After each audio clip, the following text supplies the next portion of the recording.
To welcome you to this exciting ambulatory bariatric surgery. This has been a very interesting topic, controversial, with many things that need to be discussed. So we have put a very interesting program here. I want to welcome Vincenzo Barelli. He's from Naples, here, Italy. He's working in Milan, and he's going to moderate this session. I'm Camilo Bosa, bariatric surgeon from Chile. We have all the speakers here except for Dr. Alcatani, that he sent a video from his presentations. And I want to tell you that we're going to have a very interesting discussion at 10 o'clock, where we will do a presentation and a very nice debate with many other surgeons. So we want to lose time. I will present my moderators, Dr. Barelli, to present our first speakers. Yes. Now let's begin. The first speaker is Dr. Müller from Belgium. Thank you. I want to tell all the speakers, please, to stay on time, because we have very tight, just 10-minute presentation. So thank you very much. Okay, so let's move to the first slide then. Can you give me the first slide? Yeah, that's not the first one. Okay, so ERAS for bariatric surgery has changed the bariatric practice and it's here to stay. Well, I changed the title a little bit because it has not changed yet, and it still requires a lot of training before we will be there. I have some potential conflicts of interest due to my research and organizing of congresses and meetings. And I would start with a few points. In 10 minutes is limited, but each surgeon and anesthesiologist should read and learn the guidelines. And this takes time. Sometimes it even takes a generation and training of the new fellows before really we'll arrive at that. ERAS guidelines are there for many different procedures. So anesthesiologists might say, okay, I know the ERAS guidelines, but there are small differences for colorectal surgery, for cardiac surgery, and for bariatric surgery indeed. And that's why you still need to read it again and look up what is different. I will go to a few of these tables, and they are quite important, but many things might be missing here and there. And if you look here also about the preoperative information and education, it's quite important, but it's very general. What do we mean with information? Well, we should be more specific. It should be using the stop-bang score, measuring the weight-height ratio, measuring the bicarbonate level. All these things are very crucial. With the stop-bang, we can find if the patient has OSAS. With the waist-height ratio, we can find if the patient has metabolic syndrome, and he might need weight reduction before starting to think about surgery. With the bicarbonate, we can find the patients who are already having problems with their ventilation and are in a constant way of hypercarboxide, and it means they are not breathing sufficiently anymore. Prehabilitation, while that's such a general word, it should be more specific. Is it really only incentive spirometry indeed that is not working, or strong exercise, or prehabilitation of your mental function, what is also quite important. We did a survey, and we have been presenting these data already in the previous days, but if you look here, indeed, following the stop-bang score is only done in 50% of the cases. Bicarbonate level, almost no one is measuring that yet. Weight-length ratio, and these to find metabolic syndrome, again, it is limited. It's not up to the 90% yet. Now, a survey on the daily practice tells more of your knowledge than what you really do. And we all tend to answer what we should be doing instead of what we really do. And that's why we overestimate our behavior. And for that, we should be looking like the aspects of lung protective ventilation. That's one of the aspects that should be followed. It's a whole bunch of activities requiring lung recruitments if the compliance is low and so on. And if you look to what we request in the survey, it seems that they are doing this already, but like lung recruitment in 40% of the cases, is everyone telling. 40%, it's not enough yet, but we are there. But what is happening in reality? I've been measuring, and this is a study I presented in the European Society of Anesthesiologists. I've been comparing what we say with what we do. And if you look here on the bottom, lung recruitment, even in my institution, was only done in 16% of the cases. So this is a program that is care station is recording automatically the behavior of every anesthesiologist for every case. And by that, you can compare what we tell in a survey with what we really do in each case. And so 16% is far away from the 40 or the 60%. So why are the ERAS guidelines not yet applied everywhere again? Well, guidelines are for most physicians only suggestions to follow. And they might be, are they advisory or are they mandatory? Well, in Belgium law, and most anesthesiologists and surgeons are not fully aware of that, the mandatory means that they are even, can be used in court. So if there is a guideline and you are not following that, you are guilty. Or you have to write down for that patient that you are not following because this or that reasons. It has some very strong implications. It could also, could it protect the care workers from liability in such circumstances is also a question. But it's also dangerous for those who are developing the guidelines because you can be held liable for faulty guidelines. And that's also a reason why most of these guidelines are very, very weak from time to time. Many recommendations are written indeed with a recommendation and a low level of evidence. And then many will say, oh, we don't need to follow that yet. It's not evidence-based, so it's not valid. But some of these recommendations will never be evaluated by a randomized controlled trial due to ethics, to size, to cost, or it's so obvious. It's like using a pulse oximeter. It seems so essential to do during anesthesia to know what the oxygenation state of the patient is. Well, never is one study done in a randomized controlled trial to prove that the survival and the outcome is better if you measure the saturation in a patient during anesthesia. Shouldn't we stop? Should we still do that? Well, if you follow the randomized controlled trials, there should be no need for that. Other factors like the dexamethasone here, written the 8 milligrams, is because of the nausea and vomiting prevention.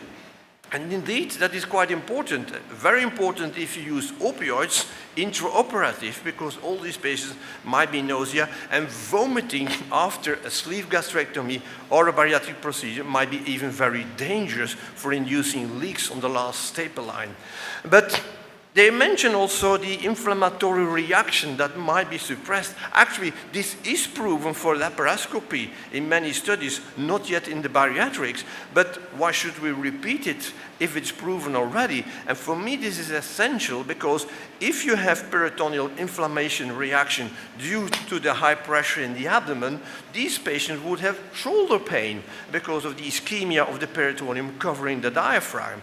This is a very important aspect to take care of if you want to have your patients pain-free and be able to go to ambulatory bariatric surgery. That's here showing, in this survey we have been asking what you do to prevent these peritoneal damage. And as you can see, after 1 hour, you see already a bulging of the peritoneal cells. At 2 hours, they are totally destroyed, basal membrane exposed, carbon dioxide is absorbed. And if you ask for the dexamethasone, it seems like more than 60–70% is doing this already. Intraperitoneal lidocaine might be a new approach, and indeed, almost no one has access yet to this. But I was looking to the lowest intra-abdominal pressure to be used during laparoscopy. most of the anesthesiologists were saying that we're doing that in almost 70%. Oh, this is fantastic. But all the places where I go, and I've been giving anesthesia almost everywhere in the world, also for bariatrics, I don't see much people doing this. So it's like more an assumption than the reality. And a clinical deep neuromuscular block certainly is a possibility to reduce the intra-abdominal pressure and go lower and have less peritoneal damage. Just as an example of the guidelines in detail, what we have to take care of. It's just the beginning to become a center of excellence. Actually, if you follow the guidelines, it's just the minimal you have to do. And in excellence, you have to be better. So saying, I'm following the guidelines, I'm the perfect guy, well, you are just the minimum guy. If you are not following them, you shouldn't be able to do this procedure. And that's an important aspect. That's why also, if you look here to the implications for surgery, many points are not touched yet.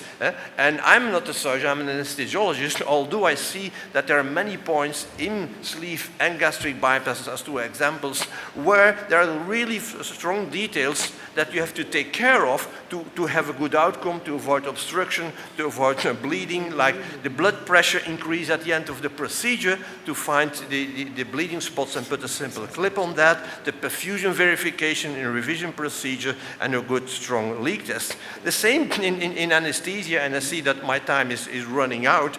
Again, there are very strong detail aspects on keeping the lungs open, and on that it's extubating under CPAP with a low oxygen fraction, what is in the guidelines, and almost no one is doing yet, to have no problems afterwards of atelectasis and hypoxia in the patient after the anesthesia and surgery.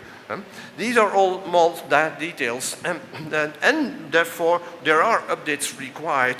And what we say is the general terms like consider, reduce, adapt, prefer, they allow everyone to like reduce the amount of opioids, while reducing is giving less 10%, half 50%, and actually we really go to zero opioids intraoperative in a way to have the patient less pain postoperative, and a way to need less opioids postoperative if it's still needed, like 50% will not need it at all. With that I would end, and just let's say we have a special meeting where anesthesiologists and surgeons, we have 2 meetings together in Bruges, and that will be 11th and 12th of December, where my surgeon Bruno Dillemans will be talking, and we give him a show on the revisional procedures, and we anesthesia will be talking about opioid-free anesthesia, lung protective ventilation.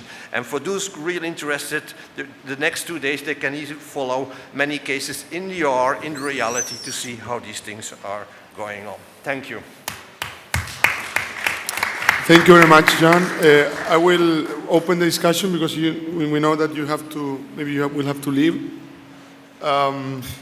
Is there any question on the floor? Kelvin? I'm seeing your...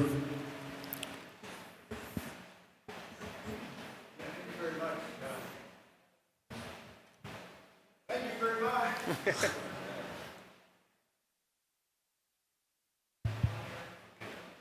Kelvin Eager from California. So, all of these things, what you say is absolutely true, right? We can have guidelines, we don't follow them, and it's hard for me to enforce all these things.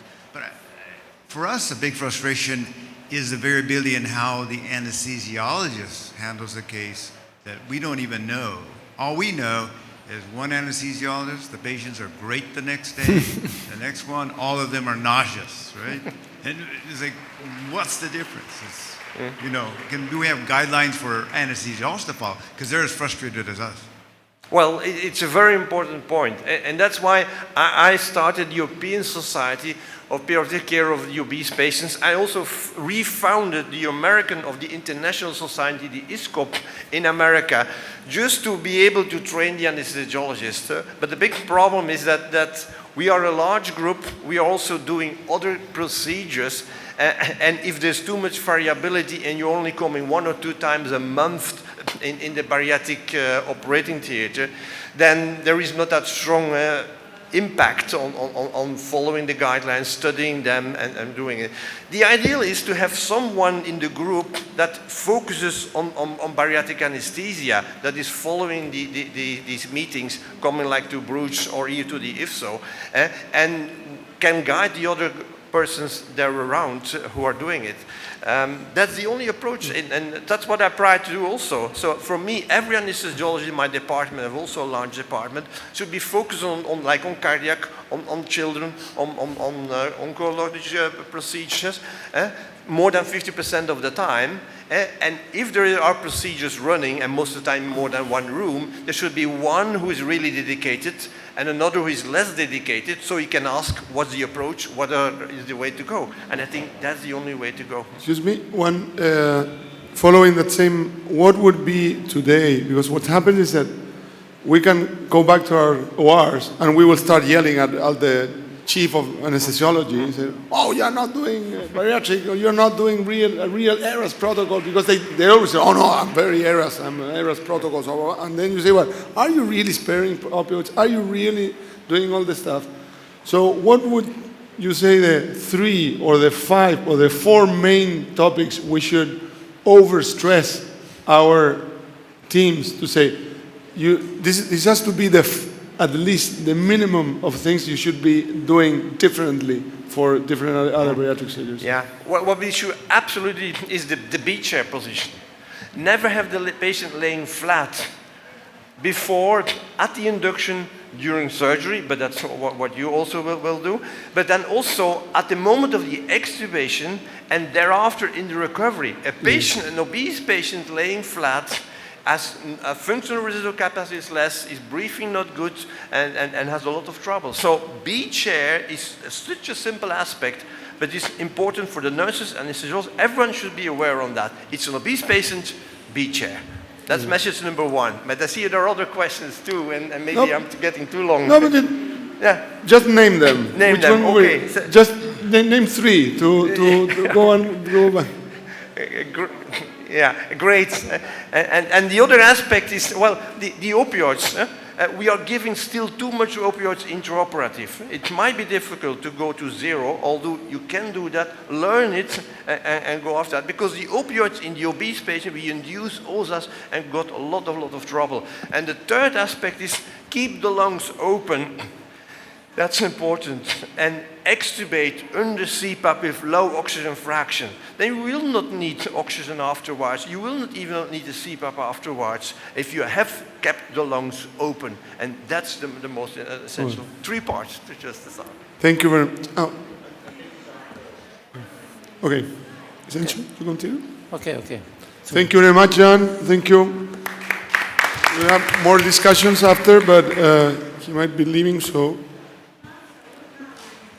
the next doctor is Adrian Sultana from Australia. Thank you.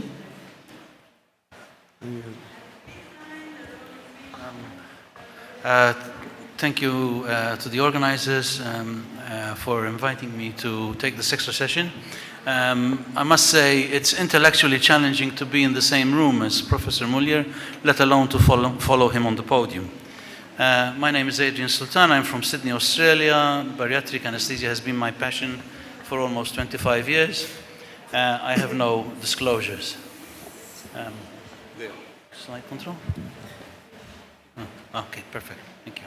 The big one. Okay, got it. Where your phone here. The big one. Nothing's happening.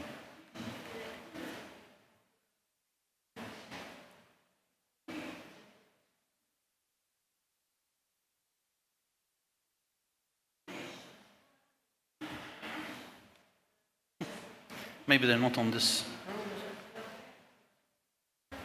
Can we check for the slide passer? It's not passing?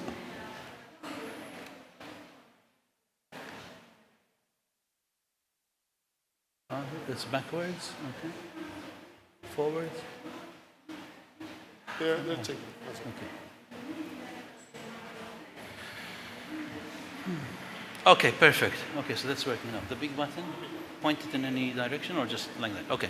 All right, so I am, unlike Jan, I am not an expert on Arabs, but I have taken the time to form some thoughts, some basic thoughts about where we should be heading with incorporating our daily practice into an Arab-style technique.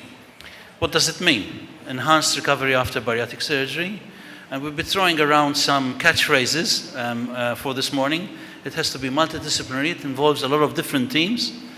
It should be based on the current evidence as much as possible, and it needs to be done early, even before the patient books their operation.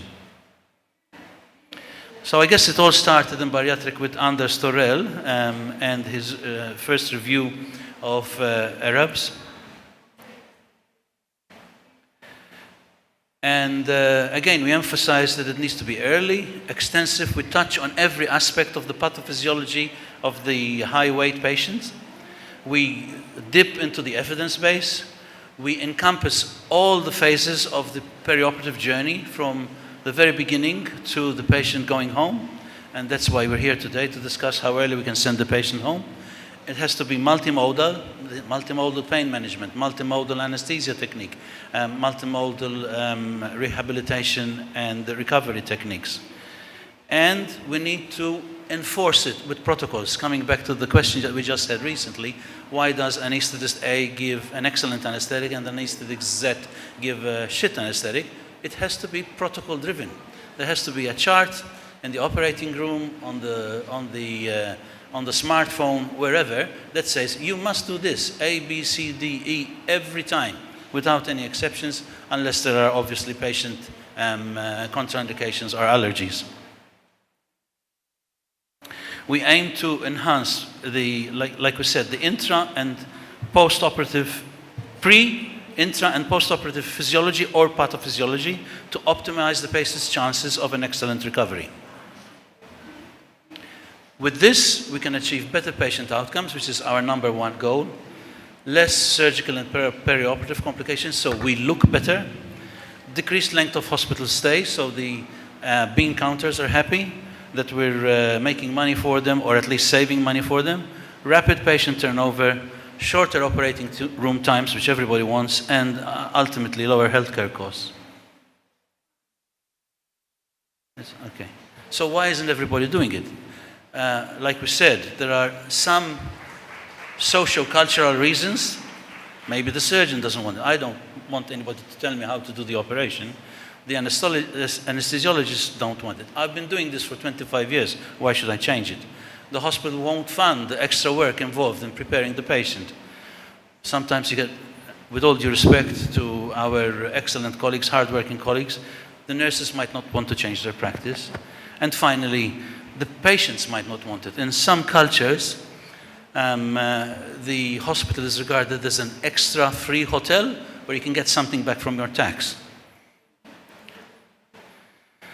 But there are serious physical and logistic factors that can impair the Arabs process. For example, if the patient is preoperatively using opioids for any reason, they have a history of psychiatric illness, if there's damage to the renal system that is pre-existing, and if there is, shall we say, a bad heart situation, then Arabs has to work even harder to achieve good outcomes in those patients by prior correction of the lesions, shall we say.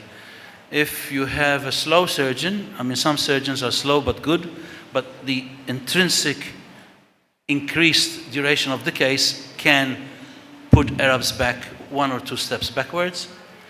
And if the case takes longer in the operating theater, you can expect the patient to stay longer in the hospital.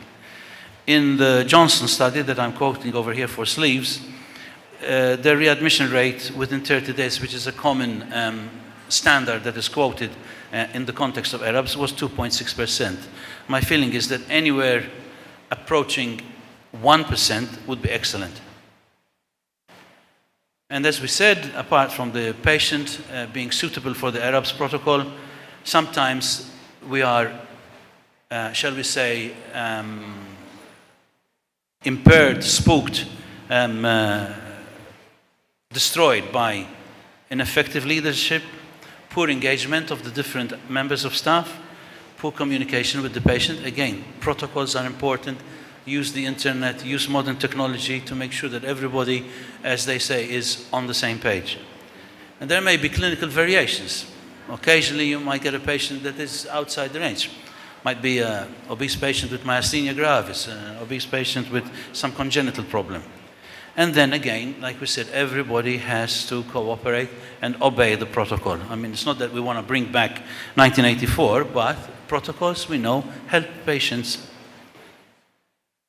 Even large units, centers of excellence, have problems enforcing compliance. This study from Brazil showed that in a very large unit, doing thousands of bariatric cases a year, the compliance for various aspects of the ARABS protocol, which was established and mandated in the hospital, ranged between 22 and a poor of 22 and a maximum of 55%.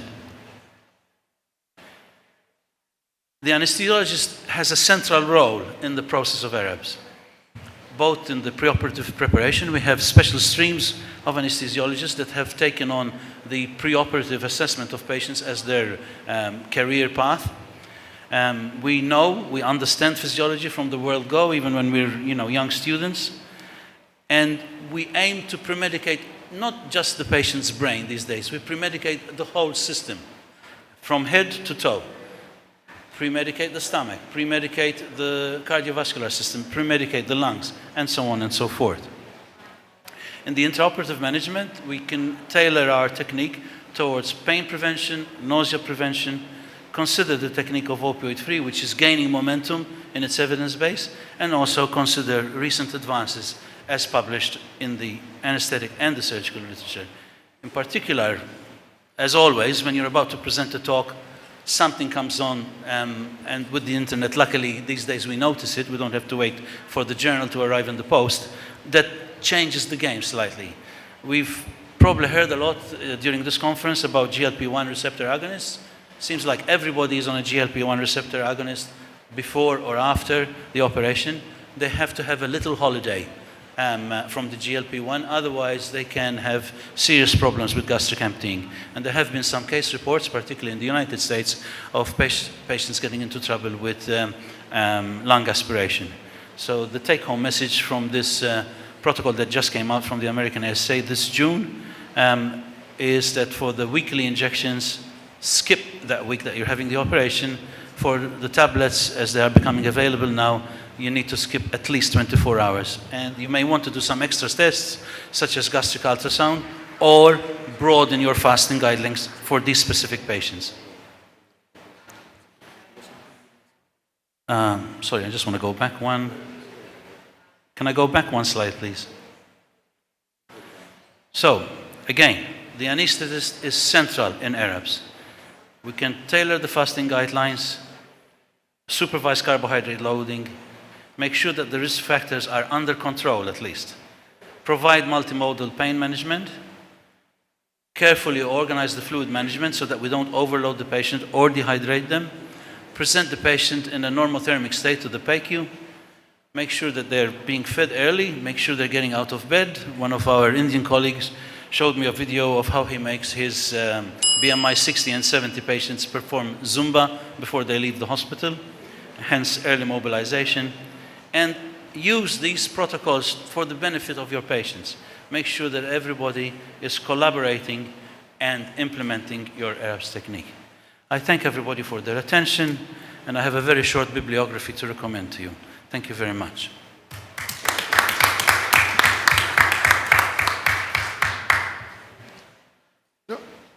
We will make, we'll give the anesthesiology questions just to, because we know that Jan has to leave. Farouk.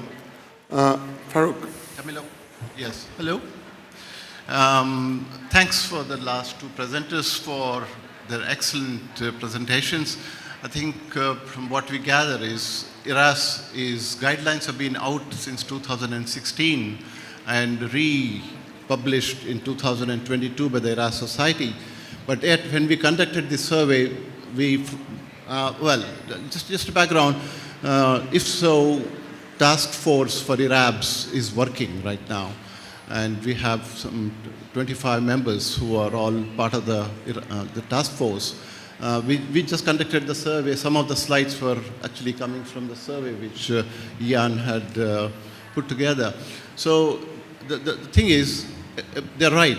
IRAS guidelines to some extent exist, but they are not in practice. This was the result of the survey, more or less, which we found that, yes, people say they're doing it, but whether they're actually doing it is something else. So the proposal is to actually come up with, again, a consensus among the IFSO surgeons and anesthesiologists. Adrian is the president of the ISCOP Society. So the two societies are collaborating to come up with the guidelines, which hopefully will be out in a year or two, which are actually evidence-based, led by IRAS. And I think that hopefully should be getting into the hands of every surgeon within IRAS. So just wanted to make sure. So there is a work going on towards improving IRAS compliance in many ways. Thank you very much. We proceed for the next doctor. Yes. The next is Peter Billing from USA. Thank you. Thank you, Peter. Well, now things are going to get tough now, so we're going to start the... Thank you, Dr. Boza. It's my pleasure to be here. I come from Seattle, which is in the northwestern portion of the United States. And outpatient or day case bariatric surgery has been my passion for the past 15 years. And the main point of that is it provides access to care. I think our society and worldwide, we're suffering from the ability of patients to get access to bariatric surgery. And it's very frustrating when someone who you see, needs a procedure, but they can't afford it. The Ambulatory Surgery Center is the vehicle that will allow us to increase our volumes to provide care to the patients that we need.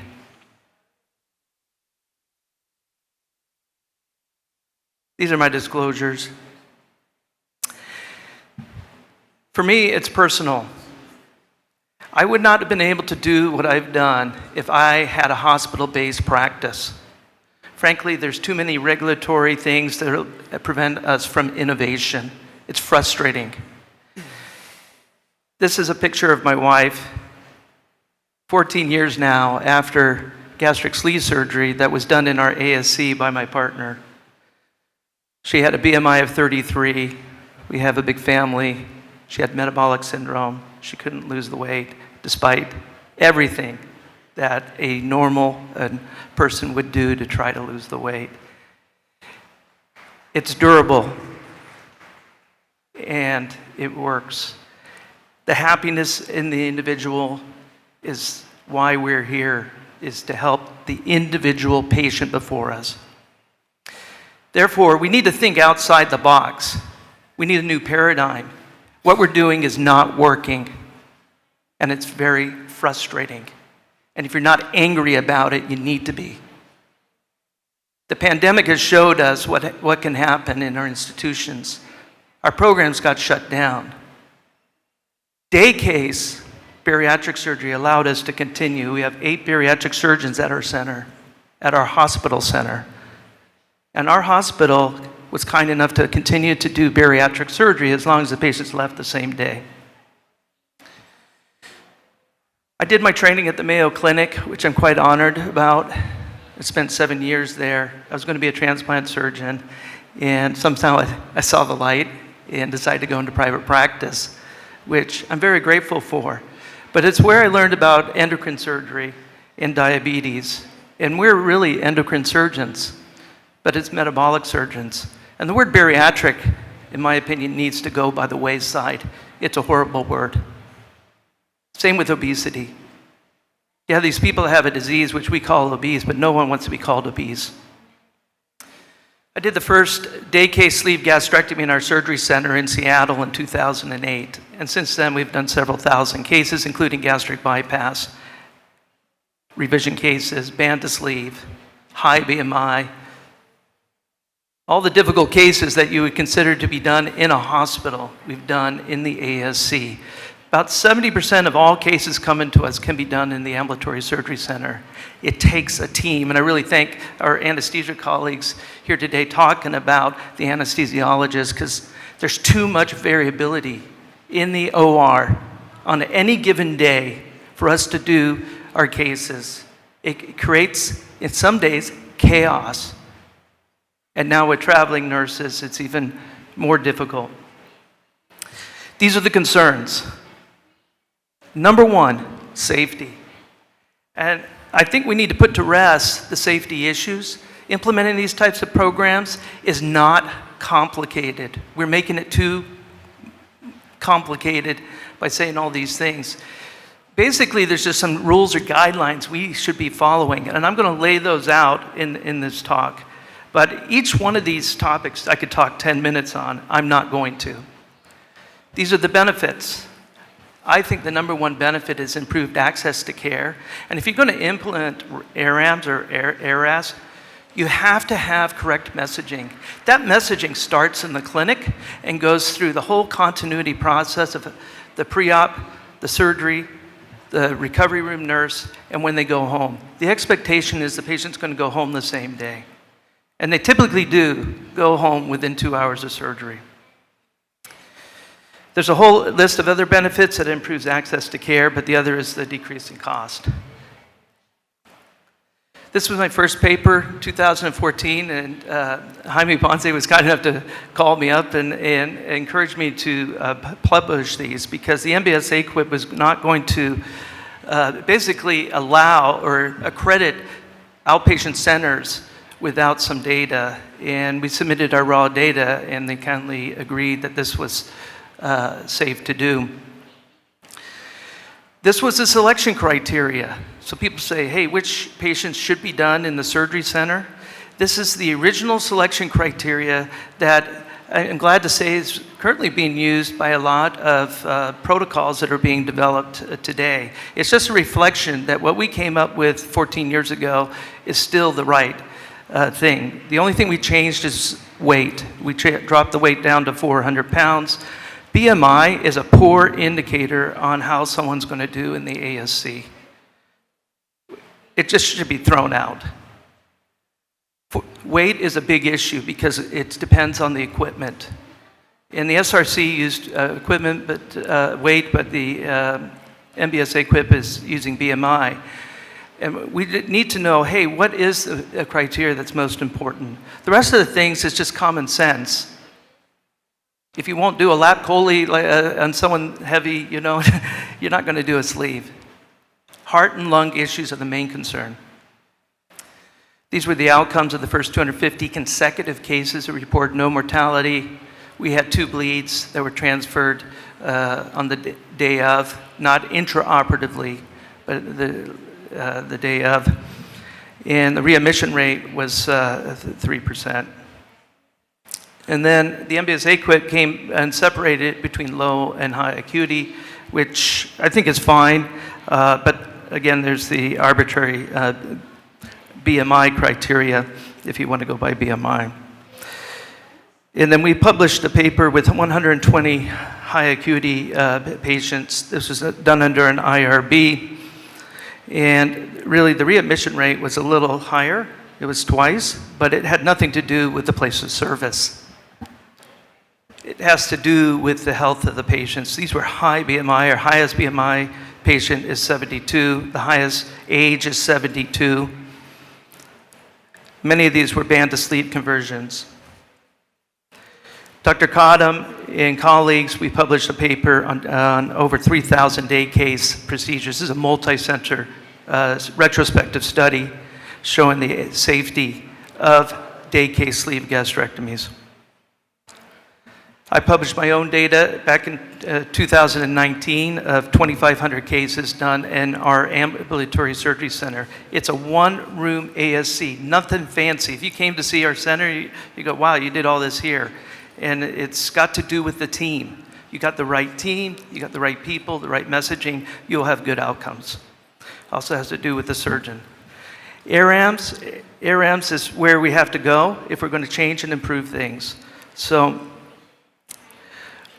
We came up with this protocol. I encourage you, this is if you're going to start a day case program, this is a protocol that's been vetted with over thousands of patients in multiple centers. It works and it keeps people safe.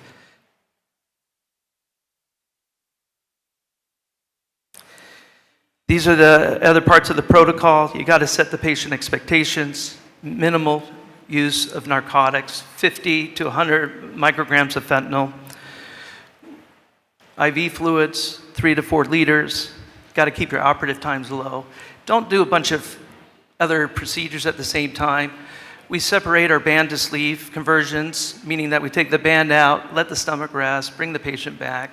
Certainly you can do these cases as a single stage safely, but every time you add complexity to an operation, you cause potential risk.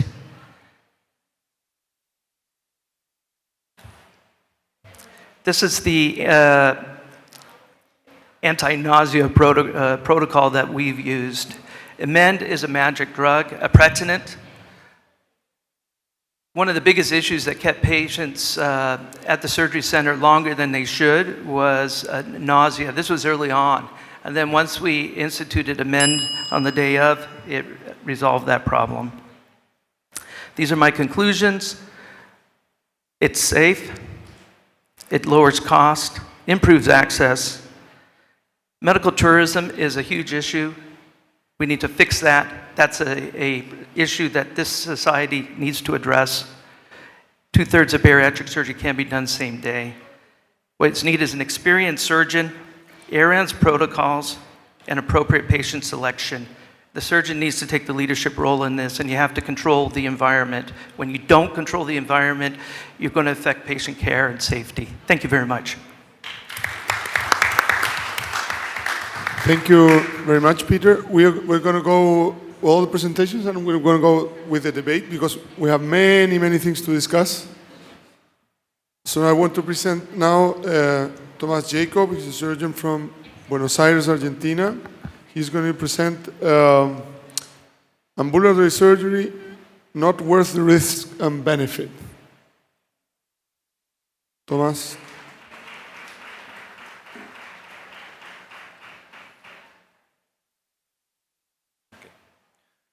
Good morning, my name is Thomas Jacob. I'm a bariatric surgeon from Buenos Aires, Argentina. We know that outpatient bariatric surgery is safe and feasible, but it's worth the risk and benefits.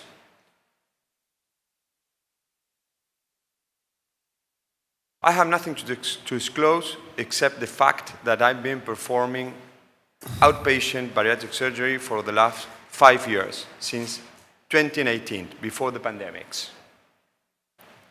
So, we know that we are in an ecosystem of new technologies, new and excellent training for surgeons and all our teams. We are in a context of evidence-based medicine and of high commercial competition. So, we all the time seek for medical excellence. But what about value-based care? We talk about evidence-based medicine, but what about value-based care? What do our patients think of our practice? So we want to do outpatient procedures, not for the cost, but yes for the access, or maybe for the cost and for the access. But what about patient safety? What about our team reputation? So we know that the benefits of ambulatory procedures are less trauma, early discharge, minimal loss of productivity, costs reduction, less risk of infections, and less discomfort. For the last 2 decades, many surgeons we have been making research and publishing papers about 24-hour hospital stay, 12-hour hospital stay. We published in 2014 almost 3,000 cases of 24-hour hospital stay, and since 2019, we started publishing outpatient bariatric surgery. I want to tell you some little things about our case that is like one more of the more than 65 surgeons in this Congress that perform ambulatory bariatric surgery. We wanted to know and assess feasibility and safety on bariatric ambulatory surgery, so we designed a prospective descriptive analysis that was a voluntarily enrolled consecutive series. So we collected information about 186 patients on hospital stay, readmission rate, complications, reinterventions, operation time, as almost all of us we do. 167 primary sleeps, 29 one anastomosis gastric bypass between October 2018 and February 2023. Multidisciplinary preparation is mandatory. Patient training and family patients training also is mandatory. Staff training, surgeons, anesthesiologists, nurses, and patient has to have a previous weight loss of between 5 and 15%. Our pre-op protocol with acetaminophen or paracetamol and ketorolac and carb solution, as we almost all do. Operatory time is measured from trocar to trocar, hospital stay since the patient is admitted in the pre-op till the medical discharge, and the discharge criteria is the same as ever: liquid tolerance, patient walking, and pain management. Exclusion criteria is, as we all do, high-risk patients, no previous gastric surgeries. So, our anesthesiologists, they use remifentanil in low dose. So they also use dexamethasone, atracurium, because in our country, rocuronium and Sugamadex is very expensive. Sevran gas, ondansetron, as many of your anesthesiologists that follow ERAPS do. In the postoperatory, we use ketorolac, we use opioids, we use metoclopramine, ondansetron, and intermittent pneumatic compression. Patients start walking 1 hour after surgery and passing clear liquids 4 hours after surgery. Surgeons availability, all patients have my cell phone. So the results is interesting to know that mean BMI was almost 40. There you can see. And operatory time, almost 40 minutes. Then it's important that 100% of the patients were discharged. This is about the sleeps, not the bypasses, within the 36 hours, first 36 hours. 96% within the first 12 hours. And the other 4%, as the same as the previous speaker, the problem is the 4%. My problem is a 4%. So 2.5 discharged within the first 24 hours. And there is 1.3 in the first 26 hours. But the fact is that these patients were readmitted. So for me, it's a really big problem, the readmissions. So 1.3% is a problem. I have a problem. I have a dilemma. What about the bypasses? One anastomosis gastric bypass. So BMI 48, operatory time 74 minutes. So 100% patients discharged within the first 24 hours. 93% in the first 12 hours and 7% in the first 24 hours. Only 2 readmissions in the first 30 days because of fever, stage 12, not related with surgery, and 1 COVID. So no major complications occur. No patients require a second procedure in the first 30 days. 2 patients with readmissions, no dehydration, bleeding, leaks, collections, or thrombosis. So evidence suggests that outpatient laparoscopic sleeve gastrectomy and one anastomosis gastric bypass are safe and feasible, no doubt. So our tips: training, patients, staff, family patients, an emergency phone assistance, an app that follows the patient in the ambulatory, all that. But how we move forward? What is the problem that we have as surgeon community or as doctors in general? So we have no hemorrhage. That was what we thought, that we were looking for the hemorrhage, no hemorrhage. But the pain was the deal breaker. So what we are going to do in the future with that 4% of the problem, or with that 1% of the problem, that is a big problem. So I think, to be or not to be, what happens with ambulatory surgery? So, in this decision-making problem, I talked with a lot of older surgeons, and they told me, okay, what is your need? What your team needs? What is your objective? Design a strategy. You need to have a commercial difference because patients don't go to your consult, or you need to have more access for patients to the surgery. Cost reductions. Not always the costs are reduced. Many times they are increased in ambulatory protocols. Yesterday, we talked with a surgeon of the United States in a big center and says, we don't reduce costs with ambulatory surgery, but in COVID, if we didn't do it ambulatory, we can't work. So it's not a matter of costs, it's a matter of access. So, do you work in private practice? Do you work in public health? Do you work for an insurance? Less risk of infections. We all know that intra-hospital infections, they rise after 48 hours of hospital stay. But what happened with COVID? Yes, ambulatory surgery in the pandemics, it was very good, but the pandemics ended. So what are we going to do? I don't know. Less discomfort. What happens with the 4% of patients or the 1.5 patients that come back or are readmitted because of pain? What happens with our team reputation? So I wondered, and we are discussing that it's worth the risk and benefits of outpatient bariatric surgery once we already know that it's safe and feasible. I don't know. So we can consult our oracle. So what does our oracle say? Universal law is for lucky. Context is for kings. So what is our context? What are we doing?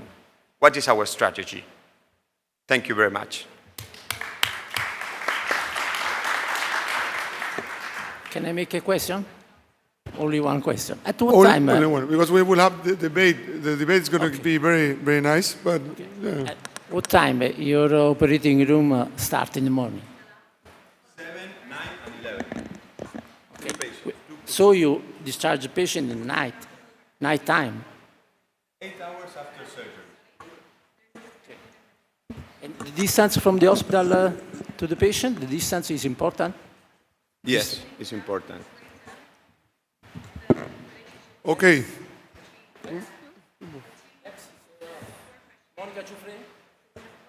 Next speaker, yes, Monica?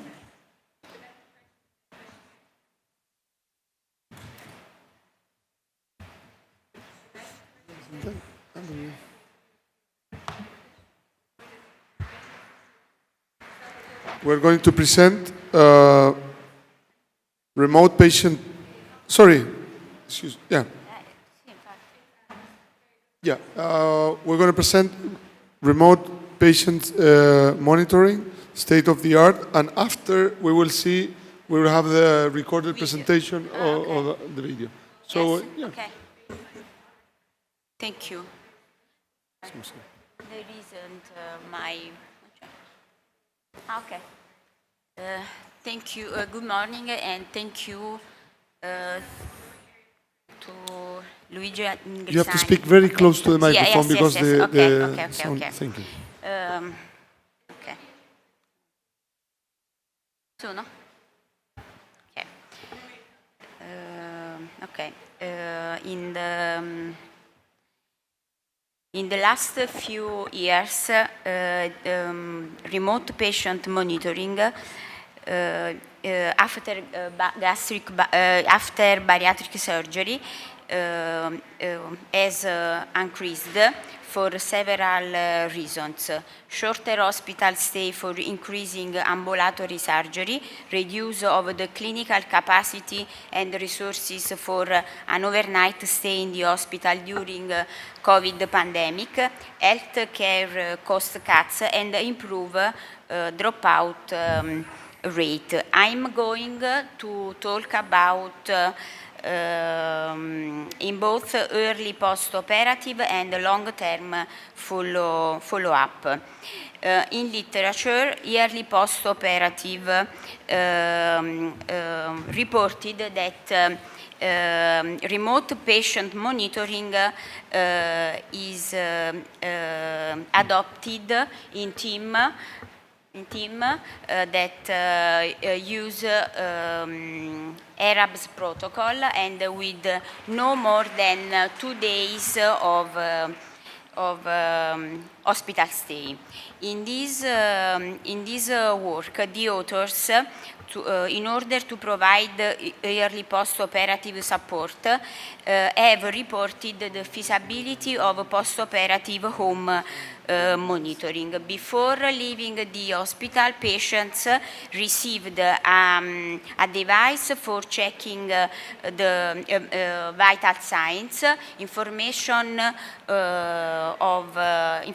for correct use, information on symptoms that require emergency consultation, in addition to 24 hours telephone number. 84 patients were enrolled, but the results of compliance were not very good. On the first day after discharge, 8% of patients did not video consulted. And on the second day, 10% and 8% on the third day. All fields were completed only at 52% on the first day, 49% on the second day, and 63% on the third day.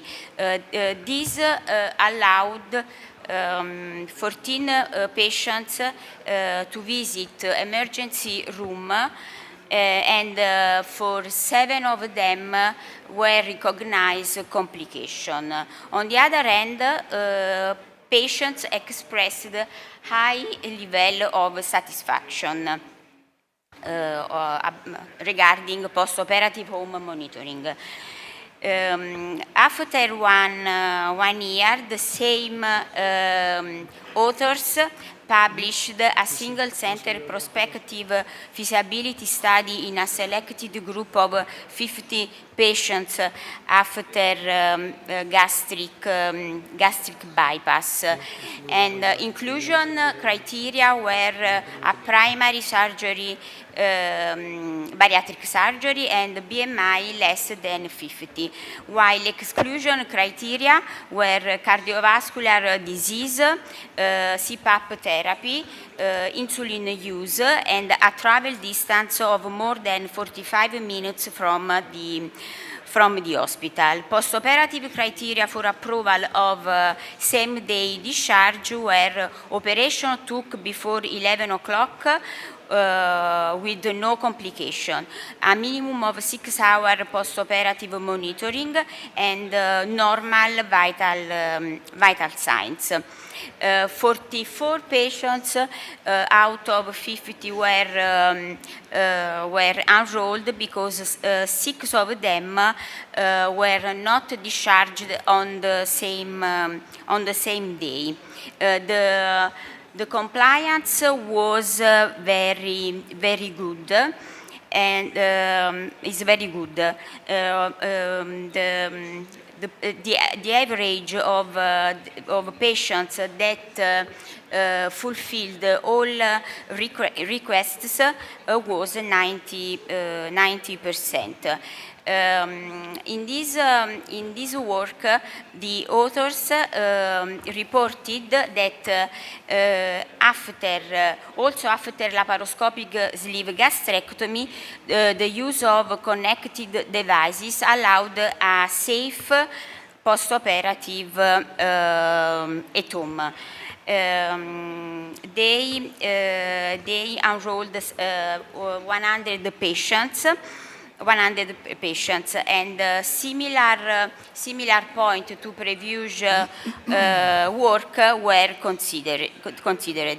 The conclusion of the writers was yearly post-operative follow-up can be done at the patient's home under the monitoring of connected devices in properly educated and prepared patients without a risk of increase in the rate of complication.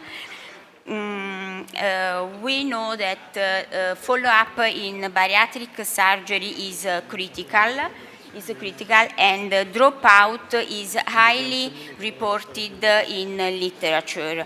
Remote patient monitoring is also used in long-term follow-up. In this paper, Bella pilot trial, the authors compare their experience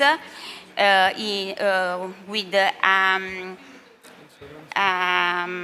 follow-up totally made with an app on the smartphone of the patients versus standard in-person follow-up.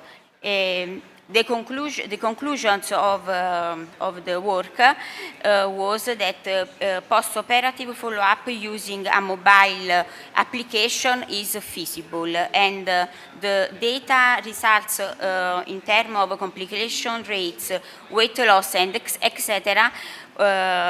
Suggest that there are no differences between the two groups, and there are more benefits for community, such as patients did not travel for a long distance, and the medical professional can focus on caring for patients with more severe problem.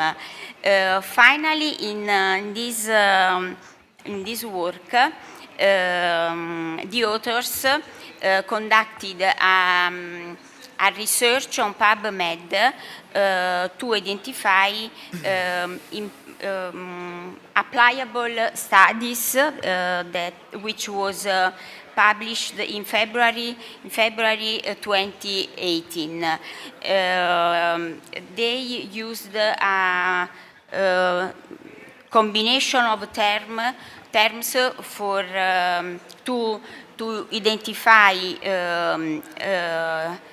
important studies, and inclusion criteria included English language, while all papers that reported no original data were excluded, and so 35 papers were selected, and the majority of them reported more than 2 years of follow-up.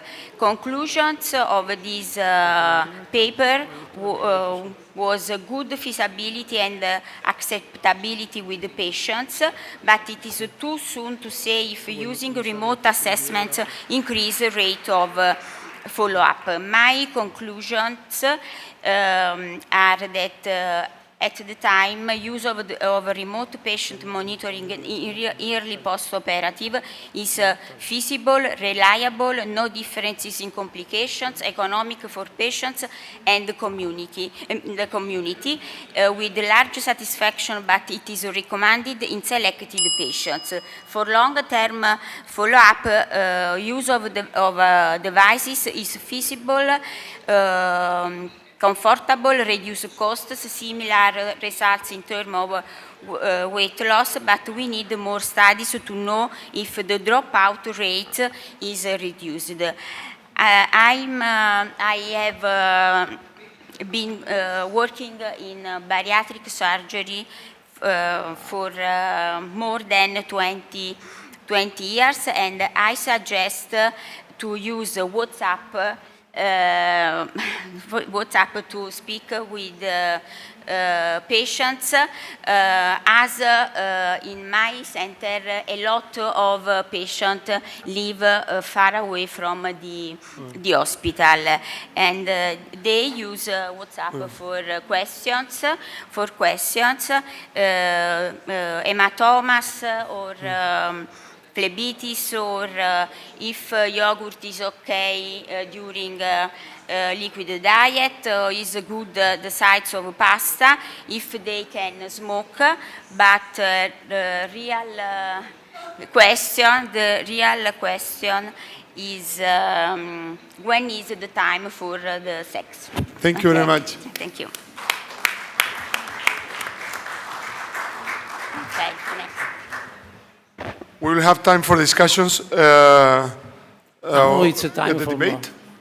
It's time for Camilla Bozza, the speaker. So we will have the time to discuss all these matters, and we will divide them, and we have fantastic people here to help us with the debate. So my presentation, no, we're not going to put the video, no. No, Dr. Al-Katan is not here, we will spare time, so we're going to move on. That's the decision. Thank you. So, again, I want to invite you to Chile in IFSO 2025. We're going to do a nice congress there. Next one, please. Oh, sorry. So, what can we expect with the applications? These are my disclosures. I think today with the technology we are seeing more and more and more of data control that could be help us, because we have to divide all the issues we are seeing with ambulatory surgery. On the operative time, what's the real benefit for the patient? What's the real benefit for the surgeon? And can we make things happen with technology? And there are many examples here. It's interesting, these mobile applications, how they were designed, and they show that at least in this study in inflammatory bowel disease, they reduce hospital admissions, diabetic glycemic control, medication adherence in patients living with HIV. Telemedicine came here to stay. It's definitely in this randomized trial for Netherlands hospitals. They really had an inflammatory bowel disease coaching system, and they really had a very good outcome in terms of reducing and making adherence much better. Also in diabetes, glycemic control has been completely assessed in these patients. They really were able to reduce A1C, an improvement in A1C when the patients were closely followed with a mobile health application, and they definitely confirmed that this were using. And smartphones, all of us now, if you're bored, you're looking at your smartphone, are using everything, and this is a very interesting, what's happening in bariatric surgery. There's differences. Look here, this survey, there were more than 52 applications in different platforms, most of them in the US, global. Most of them they were part of a hospital. More than 67% were linked with a clinic, not something open, but it was part of the system. And all of these applications were mainly information, education, support, and tracking.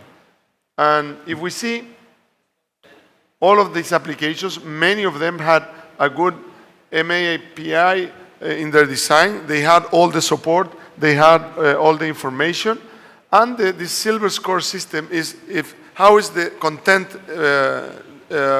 given. If there is good content, disclosures, currency, and all of the data, making that all these applications are more and more coming better. There's accountability, there's a good disclosure system. There are more and more availability, and compared to the previous report, there are more and more applications in the market.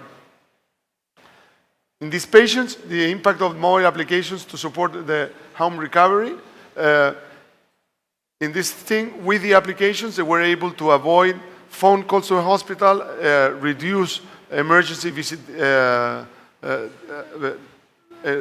the emergency department, and definitely decrease in the unnecessary healthcare utilization.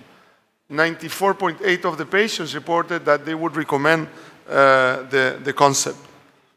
So definitely this comes here to stay.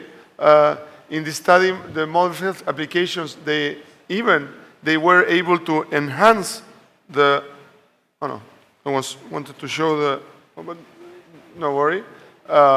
There were the patients that really engaged with the applications had an excess weight loss of 81% compared to 74%. And all of this, in all the data sets, were at 1 and 2 years, they were significant. So if you really manage to bring the patient to your application or to your system, you were able to have a better engagement and definitely a better outcome. They have the ability to significantly improve the weight loss and even the maintenance. In this study, the remote follow-up with a mobile application was equal to traditional outpatient.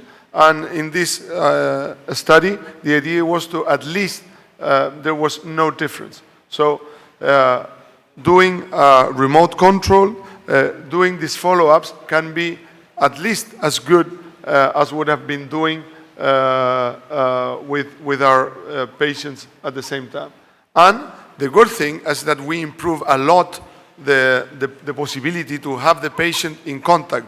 What do we need for our patients in the follow-up is that we want to know how the patient's doing, to identify the ones that are not doing good and bring them back. That's probably the most important part. In this study, this smartphone application, they were basic things, asking how much protein were they eating, if they're eating more or less than many grams. They answer this and they identify what's happening. If they are eating less proteins, if they are not doing exercise, they're doing more things, you can really enhance.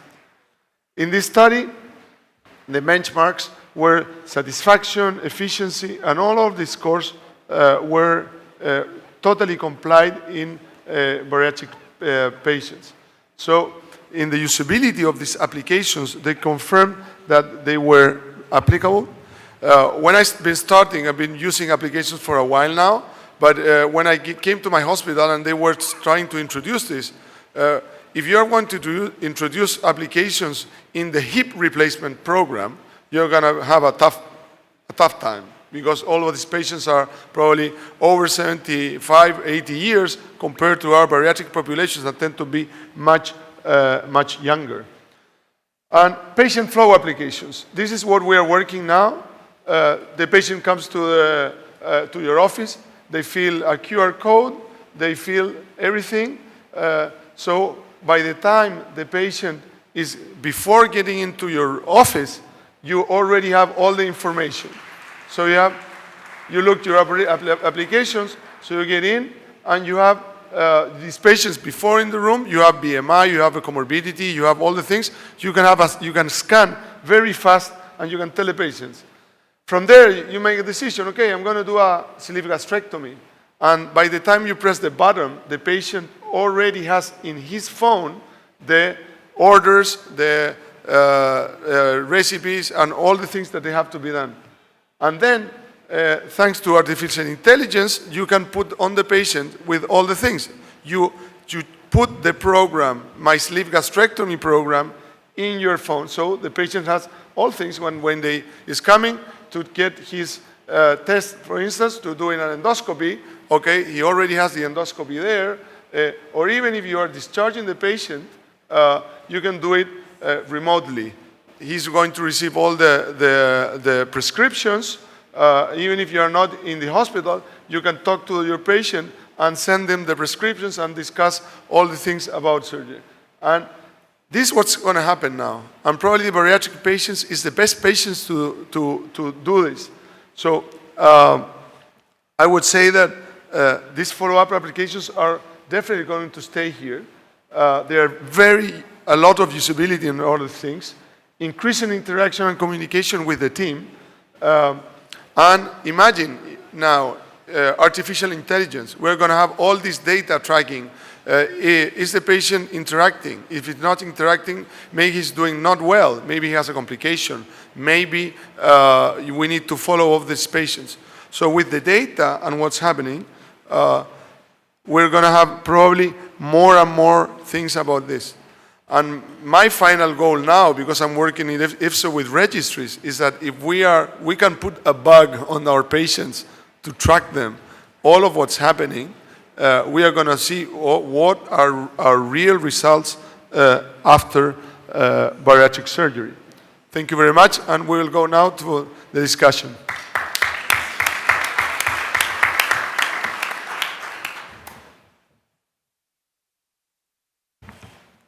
I want now, because we need to finish on time,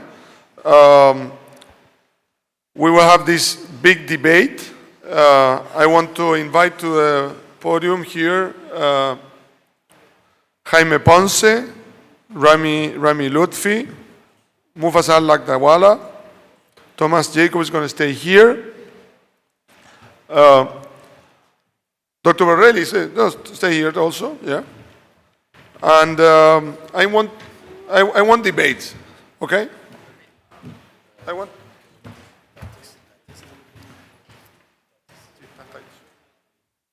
So, yes, so this is the exciting part of the meeting. So the session, I hope it is entertaining, but as well as educating on two viewpoints. You know, what I'm going to do is just set the stage for the debate. So is ambulatory surgery the future for bariatric surgery? These are my conflicts of interest. I did, as a disclosure, you know, I've done ambulatory surgery in the past.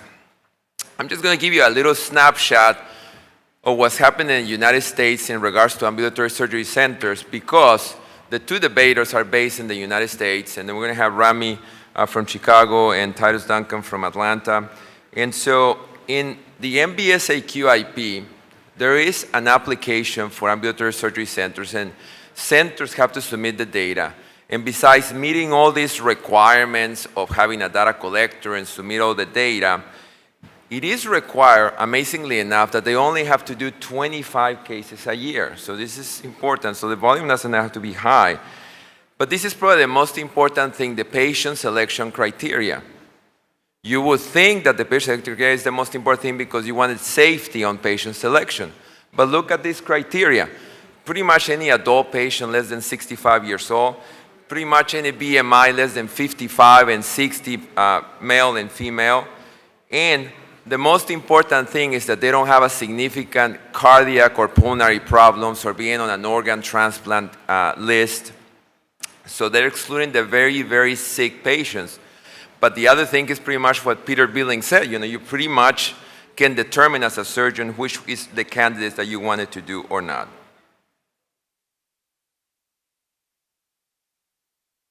So I'm going to give you also a snapshot of this data. So if you look at the MBSAQIP sleeve and bypass, ambulatory cases versus non-ambulatory cases, you can see there briefly that very small percentage of those cases, and probably the majority are from Peter Billing, are done as an ambulatory cases.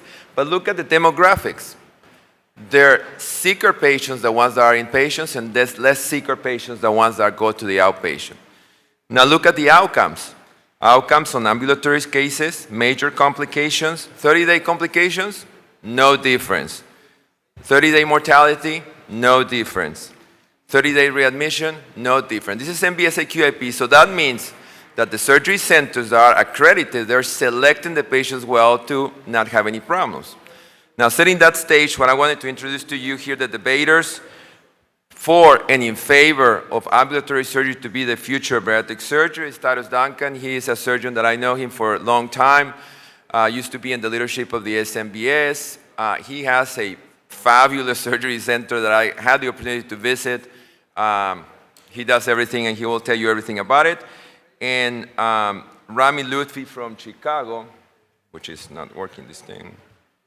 Oh, don't worry, Rami Lutfi. Rami Lutfi from Chicago, everybody knows him. He has an outstanding practice in Chicago, but he is not having access to an ambulatory surgery center. So we'll see how they propose this as a one option to the other one. So Titus, will you come and present your first?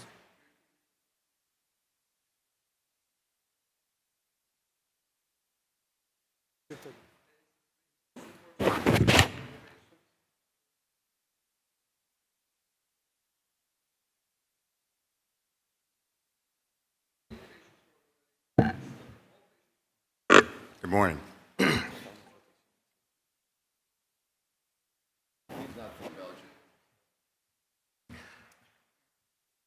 All right, okay. I'm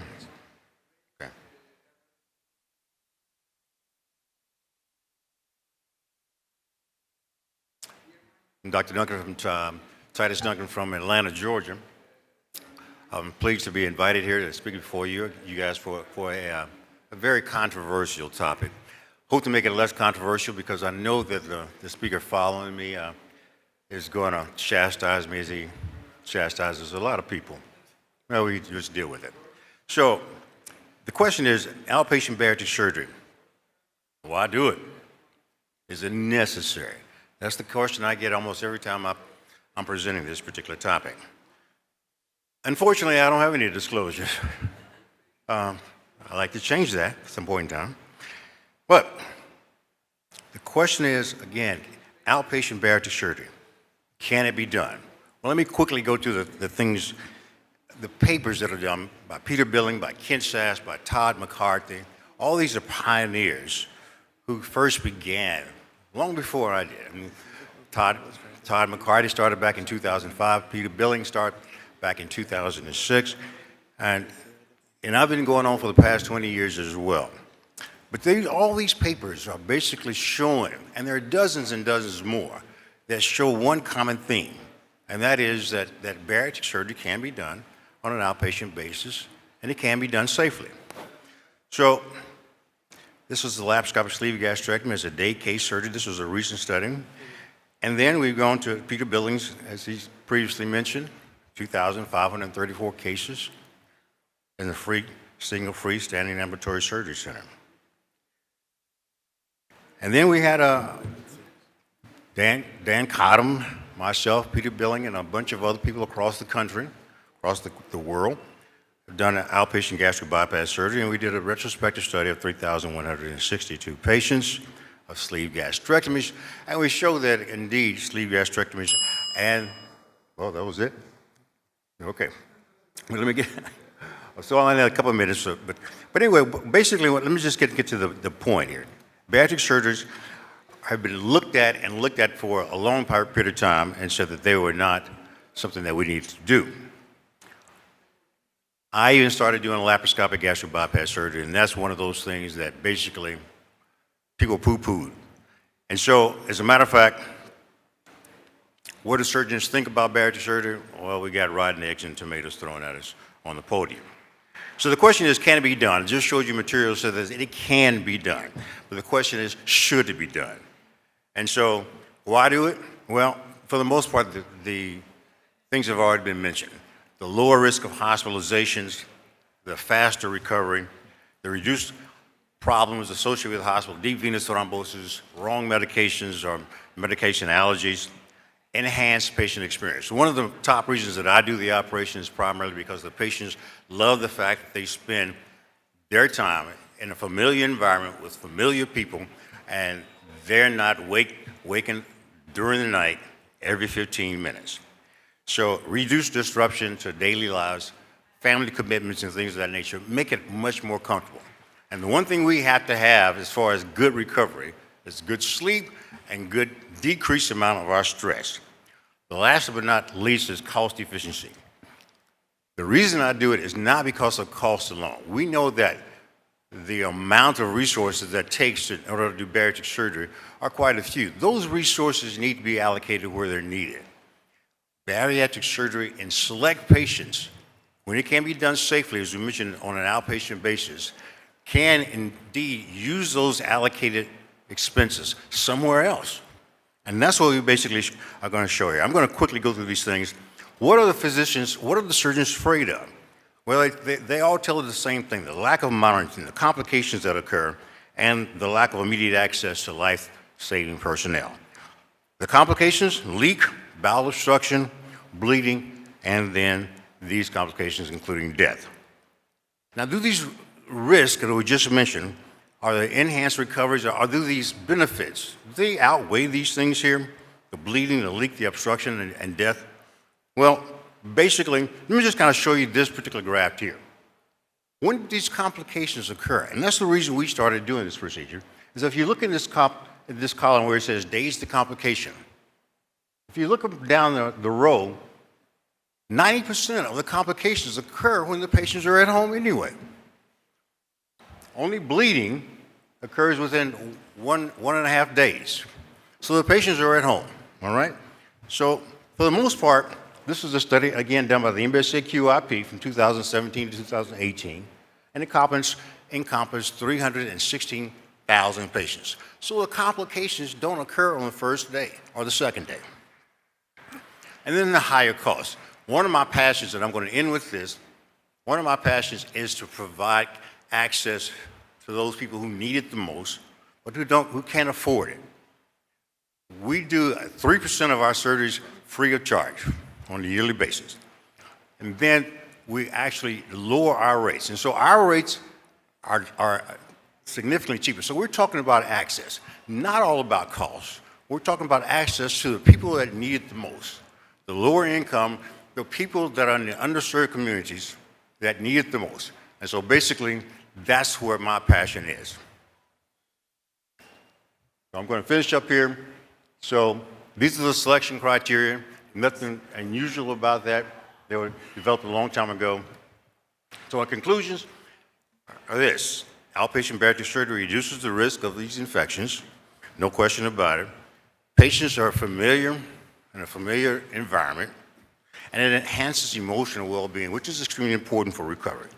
It's more cost-effective, but most importantly for me and for a lot of other people, is that we're giving a life-saving surgery to people that need it the most. Thank you for your time. Appreciate it.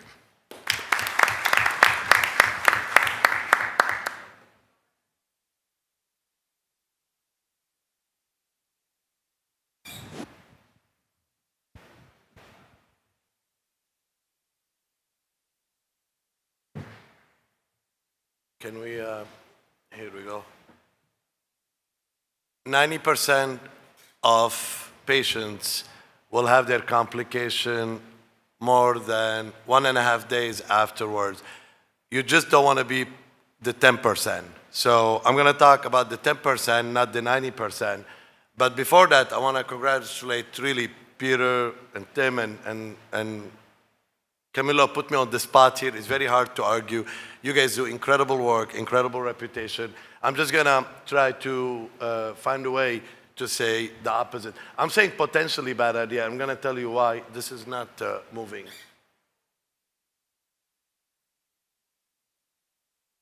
Yep. Here we go. All right, so I'm in private practice. I do not have a surgery center. I could, I don't. I do all bariatric surgery. Yes, for sure, 5 days after gallbladder surgery is no good. We went from open to laparoscopy. We decreased length of stay, and that was great. But are we pushing the limit? Now, let's talk about the US, from US perspective. Not everyone is Titus Duncan and Peter Billing. We have surgery centers going all over the place. As we switched from a billing system that collected money based how many days people stayed at the hospital, like a hotel, we went to DRG system where we got paid based on how sick the patients. And hospital got a lot of money. In my hospital, Blue Cross Blue Shield contract, because no one is talking money, which is very strange.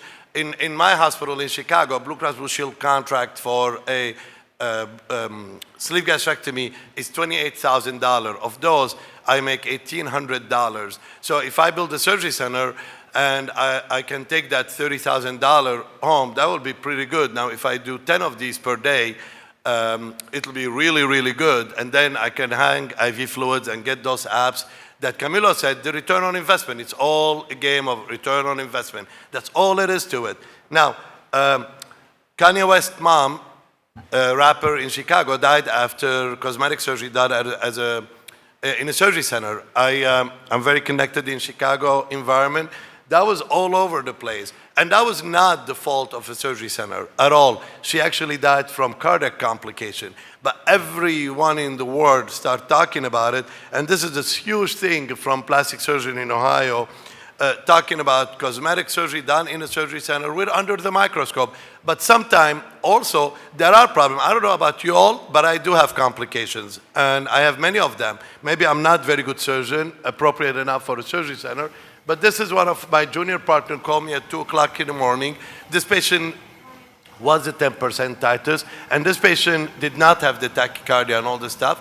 This patient was found almost unresponsive, and they called rapid recovery, rapid response team, because it was fainted in the room, just suddenly, no tachycardia. I'm the chief of surgery. I reviewed that case to see the nursing, and everyone did a perfect job. Got up, fell, hemoglobin of 6, and I'm not sure this person could have called 911. Now, anyone who will never have bleeding, no problem. But people like me who are not very good surgeon can have this. My junior partner could not do sleeve for like a week because this was very, very traumatic. The patient almost died. Very uneventful sleeve, 30 minutes, low BMI, has all the criteria, very traumatizing. But I don't have to argue with you because this is my argument, and I'm glad Calvin is here, a big leader. This is an email that we got 2 weeks ago, and I just finished my term on the executive council, and I was the greedy private practice who was pushing for outpatient bariatric surgery. But this was what we voted every time this came up. Now that we showed the world that surgery can be done outpatient, guess what? Medicare, the insurance company who actually insures people over 65, as opposed to our ex-president of ASMBS, Jaime Ponce criteria, the short criteria, MBSOQIP, should not be done on people over 65. The exact opposite happened. Now that we pushed, now Medicare said, hold a second, all these people are doing 3,000 and 20,000 cases in surgery centers safely. We are going to stop, this is what's happening in the US, we are going to stop allowing inpatient bariatric surgery because it seems like it's useless. So this is an email that came to us, and this is just a busy, you don't have to read that, very well thought of point for, from our society to our member to talk about as we send letters to our legislators and Medicares and so forth. So, in conclusion, I totally believe, I mean, what is a sleeve gastrectomy? It's a glorified wedge biopsy of the stomach. It's silly that we're just sitting here and say you have to be able to do surgery. It's not about us. It's about things that we cannot control. It's about things that the criteria on paperwork cannot control. ERAS, MIRAS, all these things, we are doing it.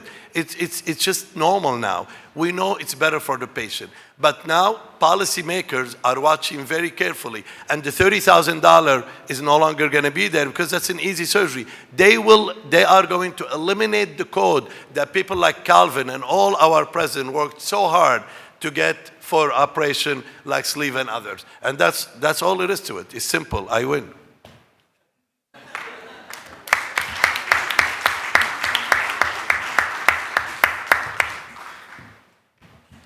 So, Titus, I've seen you doing this, and I've seen you doing bypasses outpatient, and these patients, you do the surgery, you sit them in a recliner, you give them a bunch of drugs, and you send them home in 2 hours, correct? That's right. Bypass. Bypass. And sleeves, no matter what. So they go home, and what do? You call them the same day, the next day, check on them? Absolutely. All of the above. But what we actually do, our program is we send them home, and basically, I did in Seattle, Washington, I did a cosmetic surgery fellowship, and that cosmetic surgery, we did body lifts and all that, and sent those patients home the same day. These operations last 6 to 8 hours, and we sent those patients home. So when I came back and started sending patients home, I thought there would be a lot of pushback. And to my surprise, there wasn't. There were patients who liked the idea of going home, sleeping in their own bed, but coming back the next day. We see them all back the next day. We hook them up, give them IV fluids the next day because they don't drink a lot, and we don't do long surgery, so they're not getting a whole bunch of IV fluids during the surgery and immediately post-op. So we bring them back the next day. That's decreased our nausea rate. That's decreased a lot of the problems, and they feel very, very, very well. So you do a little bit of the ERAS protocol, and then next day, you check on them, and I'm sure that not 100% of the patients are doing well. I'm sure that some patients are not feeling that great. No, absolutely. 100% of our patients do well. No, I'm just kidding. But basically, they do quite well. And those that don't do well, our readmission rate is reasonably low. But the reason that they get readmitted, if whatsoever, is basically because of their continued nausea, vomiting, and dehydration. We check an ISTAT the next day, so we check. Our most common fear has been bleeding. So at the end of the operation, we lower the intra-abdominal pressure, and we have a 2-minute timeout rule where we actually watch the anastomosis under a pressure between 5 and 8 millimeters of mercury, just enough pressure to where you can see the staple lines. Got it. We mandatorily watch the staple lines, all staple lines, for 2 minutes. And then basically, if they're not bleeding or oozing at 2 minutes, then they're fine. And we check the H&H the next day.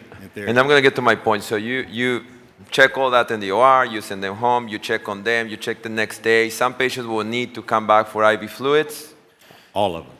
All of them. All of them come back. All of them, they come back for IV fluids. So basically, you're doing the same thing as Rami is doing in the hospital for 23 hours or 20-something hours, but you're doing it at home. You're checking on them, you're doing IV fluids and stuff. So in the perfect world, if economics was not a problem, why would you prefer to have your surgery? Somebody that's taking care of you in the hospital or at home? To be honest with you, I would have mine at home. I spent 3 nights in the hospital, the worst 3 nights of my life, and primarily because they come into the room and it was the worst. I've never got any sleep. I was totally tired when I got home. I was so happy to be at home. I had a cardiac issue and basically. Rami, will you have your surgery in the surgery center or at home with all the fact that somebody's checking on you on the phone and making sure that you don't need IV fluids and make sure that you're walking? As long as someone checks on my staple line for 2 minutes, that means no complication will ever happen. No, obviously, we all want to sleep at home. The one thing that I will say, though, is, Titus, it works for you. You're amazing. And everyone should, if they're thinking about it, should come to you or to Peter and see the state-of-the-art care and not greed at all that you do. That said, if you are in a position of power, of leadership now, you go back where you were very much the key opinion leader, there are a lot of surgery centers all over the place now. They don't need the MBSAQIP approval. And the threshold keeps going down and down and down and down. And there are things that are happening that are not positive. Yeah. I mean, this is kind of deja vu all over again. I remember the same conversation back when we were doing laparoscopic cholecystectomies. We sent the patients home after 3 days, and then we wanted to send them home maybe the first day, and we got pushback then as well. And now that's all behind us. And so outpatient surgery is coming. I mean, there not only me and Peter, but dozens of centers all around the world are doing this and getting good results. And I agree that if you don't feel the desire to do this or the need to do this and you don't feel comfortable doing it, don't do it. I mean, I think there's something to be said about not wanting to do it, and I think it's better for those people to have their surgery done in the hospital for your patients. Camilo. How is it for the surgeon this? And ask Peter, and because I would feel so stressed that all these guys in their home calling at you, doctor, I'm feeling like this. Doctor, my drapes are red. They will be like chasing you, or you need to have like a superstructure to do that. Peter, are you stressed when they call you for something? There's a microphone. I'm trying to be adult. It's completely the concern. I mean, we've been doing this for 14 years now, and yeah, you get a call, oh, do I need to be worried about the patient's bleeding? I mean, that's the number one thing. Oh, they're bleeding. But the reality is, patients do extremely well. And if you look at, if you do your surgery in the hospital or the ASC, how many bleeds have you had in the past year? If you've had, too many, then yeah, you shouldn't be doing it. But if you had one maybe in the past 3 years, yeah, there's always a concern that, hey, the patient's in shock. And should you send them to the ED? That's the number one concern. But I hardly ever get bothered at night. I give them my cell number, and we don't see them the next day. We used to do that. We just call them the next day. But we do keep them in the area if they're from a remote place. Rami, you said that the policymakers and those policymakers have excellent lawyers. What do your lawyers think, or what do your lawyers of your institution think? Yeah, I'm not sure I'm clear on the question with the lawyer. I don't think I mentioned anything. I will say, though, that there is definitely more than any country today in the U.S., we're talking about the healthcare economics because we're the richest country and we're struggling. So a lot of this has economic advantage. And what's going to happen is that once we cancel the inpatient code, because bariatric surgery is now very safe, the reimbursement will come down significantly. And then hospitals, let me just finish, and then hospitals will start restricting access to bariatric surgery like it was many, many years ago. And I'm being very nice to you, see, just very nice. But I will criticize you with the gallbladder. We cannot compare a gastric bypass to gallbladder, maybe in your hand, but we cannot compare because the amount of bleeding that could happen and other things in patients who are by definition morbidly obese is different risk. So my point, and I've done a lot of in the hospital that I discharge same day, not significant proportion, but a lot of numbers. Once this goes out of control, it is going to be a big problem. Yeah, I'm really hoping that it won't get out of control. I think that, like I said before, I think that surgeons who are interested in this field are the surgeons that should be doing it. I don't think that it should be universally done. I've watched my fellows do surgery, and frankly, I wouldn't allow a couple of them to do this on an outpatient basis. I wouldn't. So it does have a lot to do with surgeon skill. But like I said, my goal is patient access. And again, I'm able to provide 40% more access to people who would otherwise not be able to pay for this. And so those patients have a life-saving procedure. I can't imagine having somebody who had colon cancer and just because they didn't have the ability to pay, not doing their colon surgery. I think obesity is a similar type of disease. We shouldn't have to depend upon our ability to pay to actually have the surgery. But if going into the hospital for a $30,000 operation, we provided for about $8,000. So, Mufi, in India, I know that things are different. Probably healthcare inpatient cost is not as much as in the United States. So, and maybe patients in India are a little bit more obedient. So, what do you think about this sending home patients in 2 hours compared to what you do in India? I heard the argument. One of the slides that Dr. Billing put up was safety was number one. Yes. So I think everything else was economics. So if it's about economics, then we don't need to argue. They are correct in what they're doing. IRAS, I'm all for IRAS. You discharge your patient the next day, like Camilo said, with the app and whatever way you need to monitor. And ambulatory, I think, is pushing the envelope a bit too far, only because of economics. And in India, where I come from, you don't get insurance approvals if you're under 24 hours.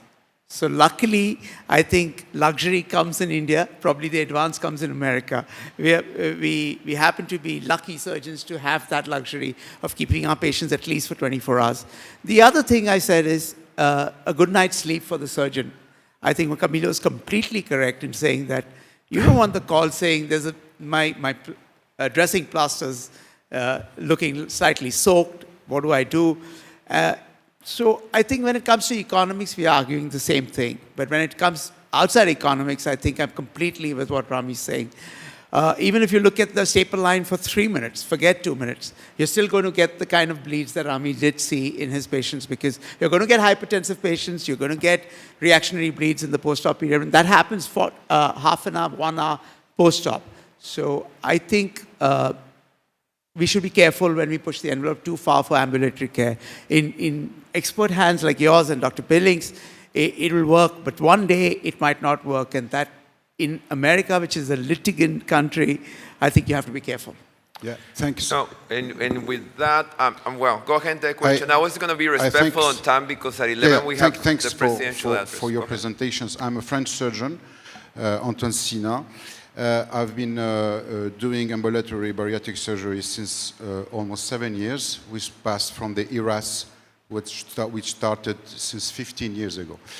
We have resumed all the problems that you have we were talking about by service providers.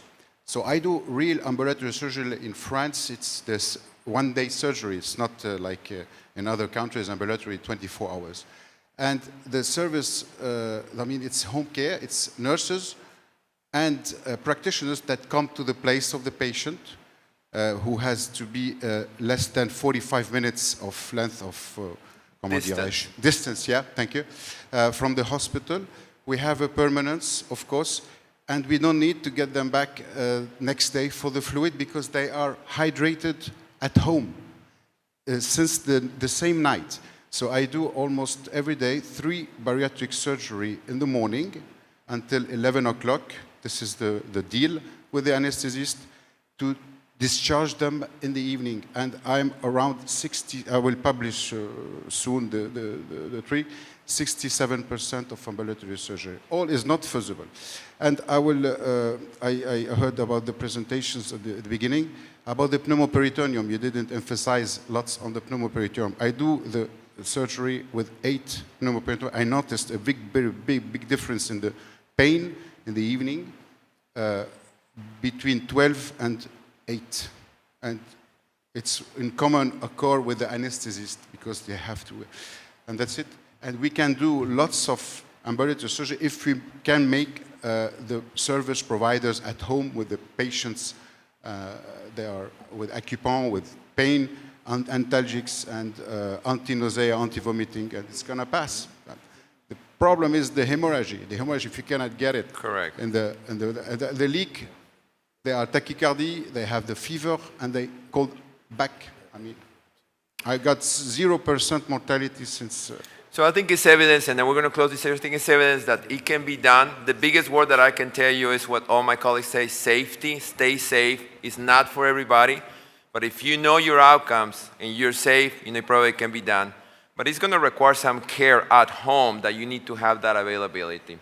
So thank you very much to all the speakers. Thank you, Camilo. Go to the presidential address. I mean, it's going to be exciting.